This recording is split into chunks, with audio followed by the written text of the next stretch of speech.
Okay, so we got this nice hardwood floor here, but yuck, this water damaged spot. The goal today is just to try to make it look a little more acceptable, and then I can also monitor if I still have water.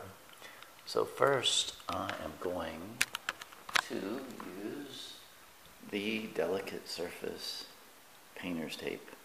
This is the lavender cover painter's tape from 3M.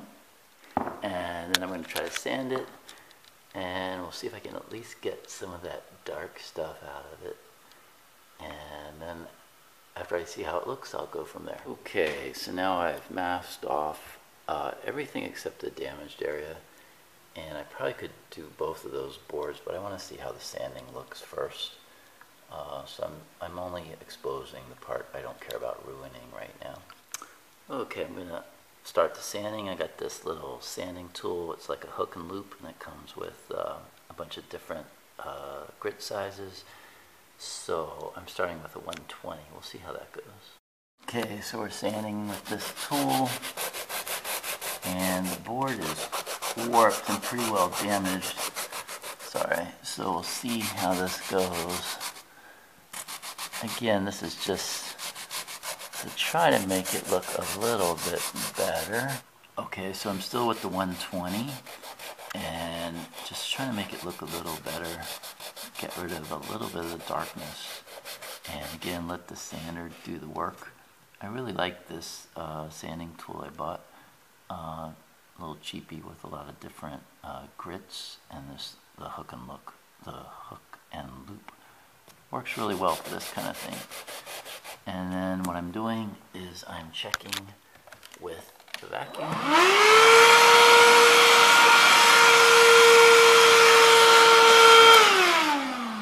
So my goal was not to have it look worse when I was done to this, so I think it's improving a little bit. Obviously there's still going to be damage, but let's see how we do. Okay, so I've been sanding a while. Actually, sanding's kind of fun. It doesn't bother me at all. You can see on video it still looks pretty bad, but I think I've gotten it, when I look at it in person, it's probably 2 shades lighter, and at least I can start to see some grain in this heavily damaged board. So I'm going to keep going with the 120, and I'll do it for a few seconds here. Just let the sander do the work.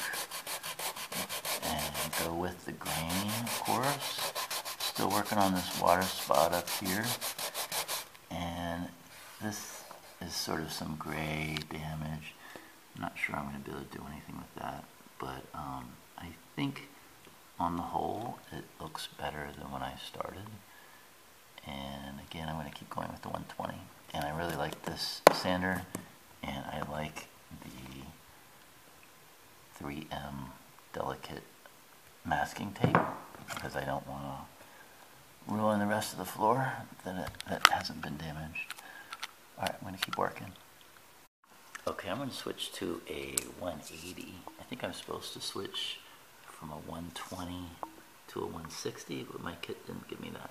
Let's see, just put it on. So no peel, no anything, it just goes on. So I'm going to switch to the 180 and do that for a little bit.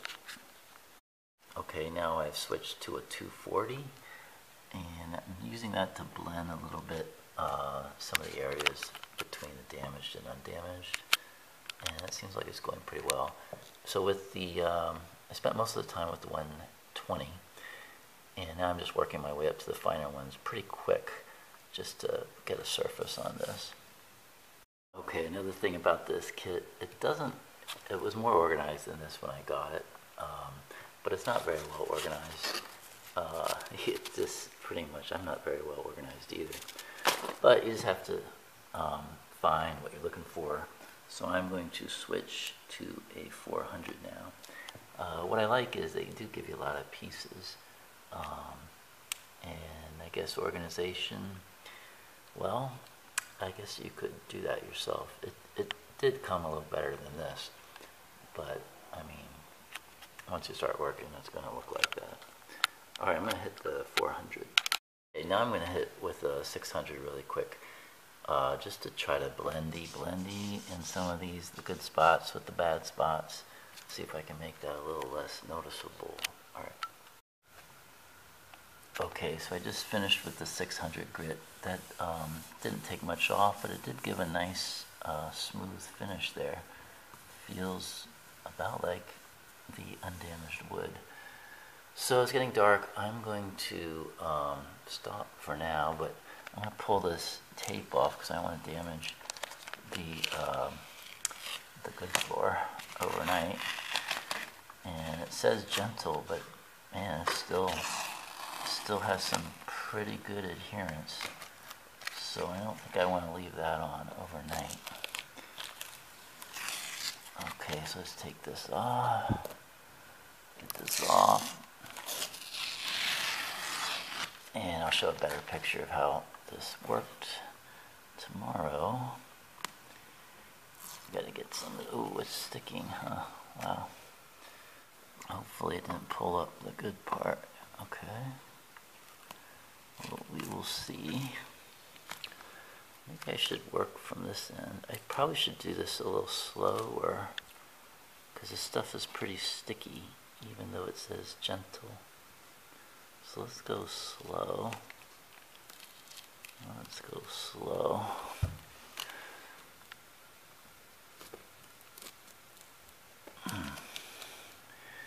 And you can see I on purpose covered that originally because I didn't know how this was going to go. So I did not want to mess up anything that was okay. And then I figured I would figure out what to do once I got it. So, okay, so after I took the tape off, I did a little bit of blending between the damaged and the undamaged parts.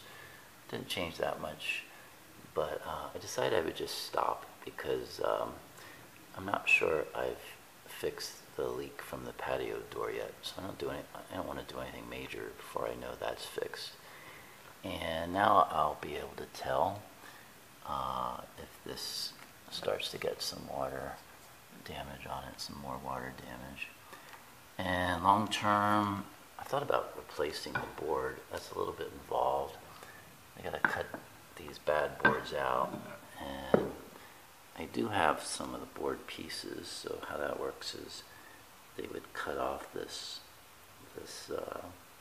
part below the groove, and then they would also cut off most of the tongue here, and then they can drop that down in there. But if I do that, I would have a color mismatch because these boards have been bleached by the sun. So I have to think about that. I don't have to think about that right now. But overall, I thought the sanding did pretty well. Looks a lot better than it did. So just going to leave it at that.